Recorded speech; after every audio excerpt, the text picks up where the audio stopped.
जय हिंद दोस्तों। आज हम चलेंगे 7 वंडर पार्क कोटा राजस्थान में। इसके टिकट की बात करें तो 10 रुपये प्रति व्यक्ति देना होगा। आइए दोस्तों, टिकट कटवाने के बाद हम अंदर चलते हैं। गेट पर जाते ही हमें सबसे पहले टिकट चेक करवाना होगा। टिकट चेक करवाने के बाद हम अंदर प्रवेश कर सकते हैं। अब हम बात करते हैं 7 वंडर पार्क कैसे पहुँचे। 7 वंडर पार्क कोटा राजस्थान के अंदर स्थित है, जहां आप बाय बस बाय ट्रेन किसी भी साधन से आ सकते हो। कोटा के लिए आपको सीधी फ्लाइट नहीं मिलती है, इसलिए अगर आप बाय फ्लाइट आना चाहते हो तो इसका नज़दीकी एयरपोर्ट जयपुर इंटरनेशनल एयरपोर्ट है। वहां आकर आप बाय टैक्सी या बाय बस कोटा तक पहुंच सकते हो। यह इटली देश के रोम शहर में स्थित एक विशाल मैदान है, जिसे पुराने समय में एक युद्ध के मैदान के रूप में उपयोग करते थे। इस युद्ध के मैदान में एक समय पर 50,000 से 80,000 तक दर्शक बैठ सकते हैं, जो उस समय एक बहुत बड़ी बात थी। इसका निर्माण कार्य सन 72 से शुरू हुआ और सन 80 में पूर्ण हुआ था। अब हम आगे बढ़ते हैं। कोटा शहर चंबल नदी के किनारे बसा हुआ एक बहुत ही सुंदर और आकर्षक शहर है। अब हम आपको चंबल नदी के दृश्य दिखाते हैं, जहाँ रात को लाइटिंग इतनी खूबसूरत लग रही कि इसमें 4 चांद लगा देते हैं। 7 वंडर पार्क कोटा राजस्थान में स्थित 7 अजूबों की वजह से दुनिया भर में पहचाना जाता है। ऐतिहासिक शहर कोटा चंबल नदी के तट पर स्थित है। कोटा के 7 वंडर कोटा राजस्थान का सबसे महत्वपूर्ण पर्यटक स्थल है। इस पार्क की खूबसूरत लोकेशन की वजह से अब इसने फिल्म निर्माताओं का ध्यान भी अपनी ओर खींचा है। फिल्म बद्रीनाथ की दुल्हनिया की शूटिंग 7 वंडर पार्क कोटा में हुई, जो बहुत लोकप्रिय हुई थी।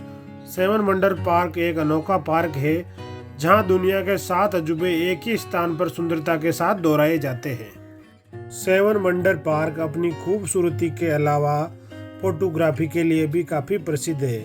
यहाँ पर प्री वेडिंग शूट और फैमिली वाले बहुत सारे फोटोग्राफी के लिए लोग आते हैं और अपने कैमरों में यहाँ की खूबसूरती कैद करके ले जाते हैं। वो आपको दिखाई दे रहा है, वो है जग मंदिर। यहाँ की लाइटिंग आपको रात के समय में अपनी ओर आकर्षित करती है। आइए दोस्तों, मैं आपको जूम करके दिखाता हूँ। देखिए कितनी शानदार लाइटिंग दिख रही है। यहाँ पर आप बोटिंग का आनंद भी ले सकते हो। अब हम चलते हैं मिस्र के पिरामिड की ओर। गीजा के पिरामिड मिस्र शहर के गीजा शहर में बने हुए ग्रेट पिरामिड के रूप में दोहराया गया है, जो आगे बढ़ने पर दुनिया के 7 अजूबों में से एक है। यह पहले बनाया गया 450 फीट ऊंचे और 43 सीढ़ियों वाले पिरामिड का बनाने में 23 साल लगे थे। पिरामिड का आधार 13 एकड़ क्षेत्रफल में बना हुआ है। यह आपको ग्रेट पिरामिड की प्रतिकृति दिखाई दे रही है। दुनिया की सबसे ऊंची मानव निर्मित संरचनाओं में से एक गिना जाता है, जो आज भी लगभग अपने मूल रूप में स्थापित है।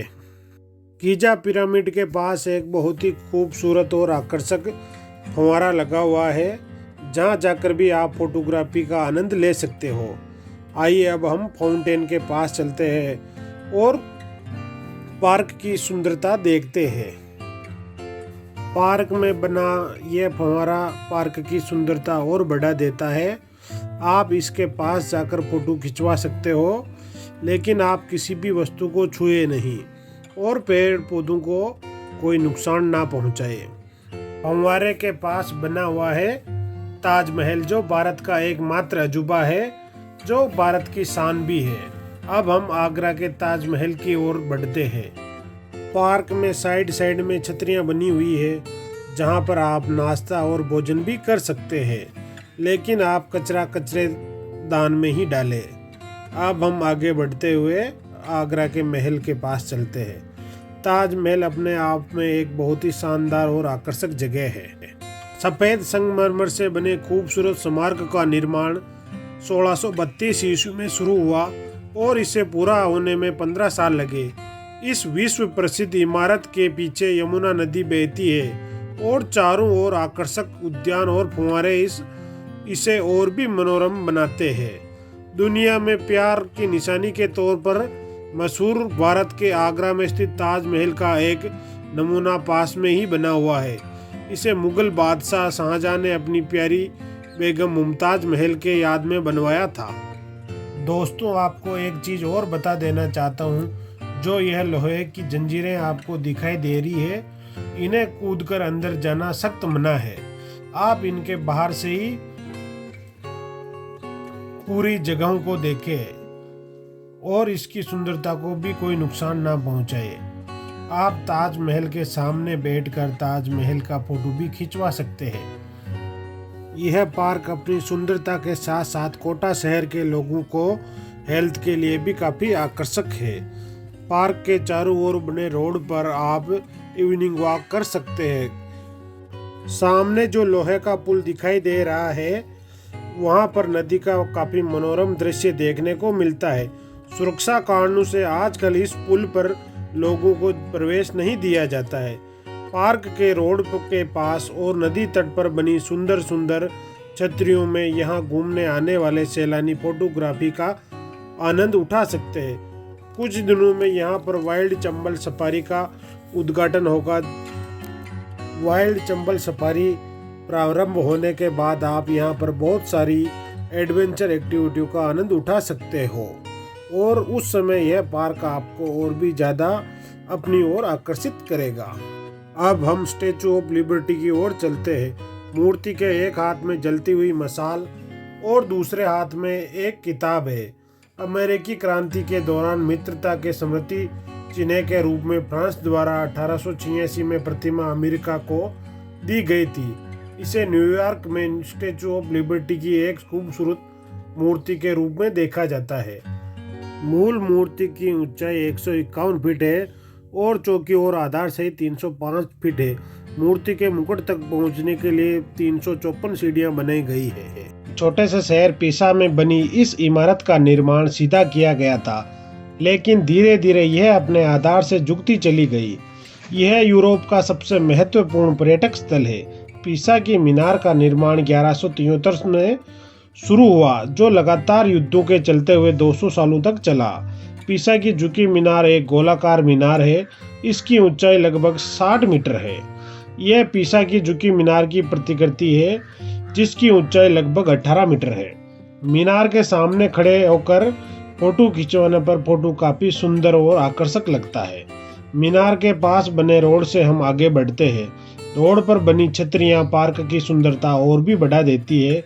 छतरियों के अंदर से नदी का नज़ारा काफी आकर्षक लगता है। थोड़ा आगे बढ़ने पर आपको एफिल टावर दिखाई देने लगता है। इस टावर का निर्माण अंतर्राष्ट्रीय प्रदर्शनी में सन 1887 से लेकर 1889 के दौरान किया गया, जो पेरिस में हुआ था। इसकी ऊंचाई लगभग 321 मीटर है। इस पार्क में बने एफिल टावर की ऊंचाई लगभग 30 मीटर है। इस टावर के आसपास बद्रीनाथ की दुल्हनिया मूवी के काफी सीन देखने को मिलते हैं। इस टावर में लगी सुंदर सुंदर और रंग बिरंगी लाइटें इसकी खूबसूरती को और भी बढ़ा देती है। इस पार्क की टाइमिंग की बात करें तो यह दोपहर 2 बजे से रात 9 बजे तक खुला रहता है, जो कोटा जंक्शन से 6 किलोमीटर और नयापुरा बस स्टैंड से लगभग 3.5 किलोमीटर की दूरी पर स्थित है। एफिल टावर के पास बना हुआ क्राइस्टल दे रिडियम, यह सीमेंट और पत्थर से बनी मूर्ति है। यह एक महत्वपूर्ण कैथोलिक ईसाई स्मारक है। इसकी ऊंचाई 38 मीटर है। इस मूर्ति के दोनों हाथों के मध्य की दूरी 28 मीटर है। मूर्ति का निर्माण 1927 से 1931 में हुआ। पार्क में बनी मूर्ति की ऊंचाई लगभग 2.5 मीटर है, जो 6 मीटर ऊंची पहाड़ी पर स्थित है। यहाँ से देखने पर एफिल टावर और क्राइस्टल दे रिडीम को आप एक साथ देख सकते हो। इससे और थोड़ा आगे जाने पर आपको एक खूबसूरत फुव्वारा दिखाई देता है। इस फुव्वारे को उदयपुर में स्थित सुकाड़िया सर्किल जैसा रूप प्रदान किया गया। फुव्वारे के चारों ओर फूल के पौधे इसकी सुंदरता बढ़ा देते हैं।